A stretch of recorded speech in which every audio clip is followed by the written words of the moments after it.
নারায়ণগঞ্জের ফতুল্লা থেকে পদ্মার রেল সেতুর সংযোগ যে স্থাপন করা হচ্ছে, সেই পদ্মার রেল সেতুর নিচে থেকে মাটি কেটে নিয়ে সেটা ধ্বংস করার চক্রান্ত হচ্ছে এবং সেটার ভিডিও ভাইরাল হচ্ছে। স্থানীয় ডিসি, স্থানীয় সংশ্লিষ্ট কর্তৃপক্ষ সেটা স্বীকার করে নিয়েছেন। এটা করার জন্য কাউকে অনুমতি দেওয়া হয়নি, সেরকম বক্তব্য তারা দিয়েছেন, দায়সারা বক্তব্য। সেই দায়সারা বক্তব্যের পরে এবার আমাদের মহামান্য সংশ্লিষ্ট মন্ত্রী, সড়ক এবং রেলপথ মন্ত্রী, তিনি বলছেন এটা কোনো ব্যাপারই না, এটা তেমন কিছু না। মানে বাংলাদেশটা সত্যিই কি বাংলাদেশে প্রতিটা সরকার পরিবর্তন হবে, প্রতি সরকারেই এই ধরনের সার্কাসম্যানদের আমরা দেখতে থাকব? এই সার্কাসটা কি চলতেই থাকবে? মানে একটা ভয়ঙ্কর কর্মকাণ্ড হলো, দুর্বৃত্তরা এটা করলো, আর মন্ত্রী বলছেন এটা কোনো ব্যাপার না, এটা এই উদ্দেশ্য করা হয়নি, এখানে সেটা ঘটেনি, যে অভিযোগ করা হচ্ছে সেটা ঘটেনি। অথচ মন্ত্রীর এই ব্যাপারে স্বতঃস্ফূর্ত হয়ে ব্যবস্থা নেওয়ার কথা। তাহলে কি আমরা বলতে পারবো যে মানে ঘনিষ্ঠ কেউ এই কাজ করেছে, এই কারণেই কর্তৃপক্ষ এটাকে বাইপাস করে তাদেরকে বাঁচানোর চেষ্টা করছেন?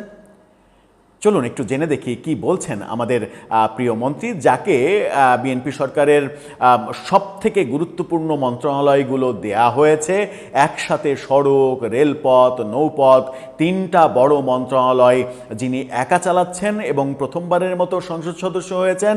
সংসদ সদস্য হওয়ার আগে টকশো করে, টকশোতে খুবই ভালো রাজনৈতিক বিশ্লেষক হিসেবে আমরা তাকে দেখেছি।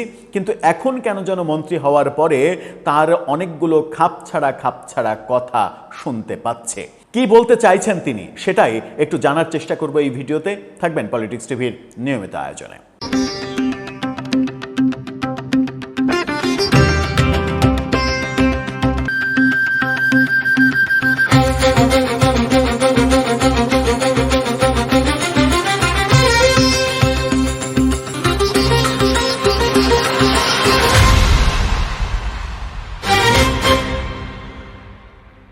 দর্শক, বলছিলাম সড়ক রেলপথ মন্ত্রীর কথা। নারায়ণগঞ্জের ফতুল্লা থেকে পদ্মা রেল সেতুর যে সংযোগ স্থাপন করা হচ্ছে, নারায়ণগঞ্জের ফতুল্লা দিয়ে এটা আসবে। সেই পদ্মা রেল সেতুর নিচে থেকে, পিলারের নিচে থেকে মাটি কেটে নেওয়া হচ্ছে এবং সেটা বাণিজ্যিক কারণে মাটি কেটে নিয়ে নেওয়া হয়েছে। বিশাল অংশের মাটি কেটে নেওয়া হয়েছে, যেটা সেই রেল সেতুর জন্য ভয়াবহ একটা ব্যাপার। কিন্তু মন্ত্রী ভিন্ন কথা বলছেন।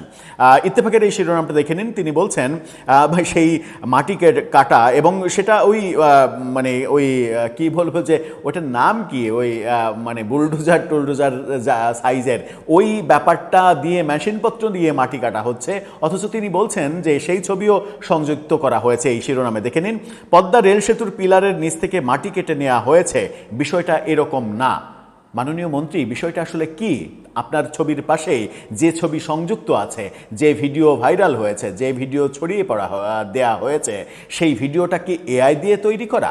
আপনি পরীক্ষা করে দেখেছেন যে এরকম কোনো ঘটনা ঘটেনি? কি বলছেন তিনি? পদ্মা রেল সেতুর পিলারের গোড়া থেকে অতিরিক্ত মাটি সরিয়ে নেওয়া হয়েছে বলে জানিয়েছেন সড়ক পরিবহন এবং সেতুমন্ত্রী রবিউল আলম। তিনি বলছেন অতিরিক্ত মাটি সরিয়ে নেওয়া হয়েছে। কি ভয়ঙ্কর এবং কি হাস্যকর কথা।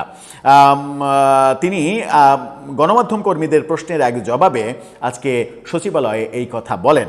এর আগে নারায়ণগঞ্জের ফতুল্লায় পদ্মা রেল সেতুর পিলারের নিচ থেকে মাটি কেটে নেওয়ার একটি ভিডিও সামাজিক যোগাযোগ মাধ্যমে ছড়িয়ে পড়ে। এ নিয়ে শুরু হয় সমালোচনা। শেখ রবিউল আলম এটা কনস্ট্রাকশনের অংশ হিসেবে থাকে, কিন্তু দীর্ঘদিন সরানো হয় না।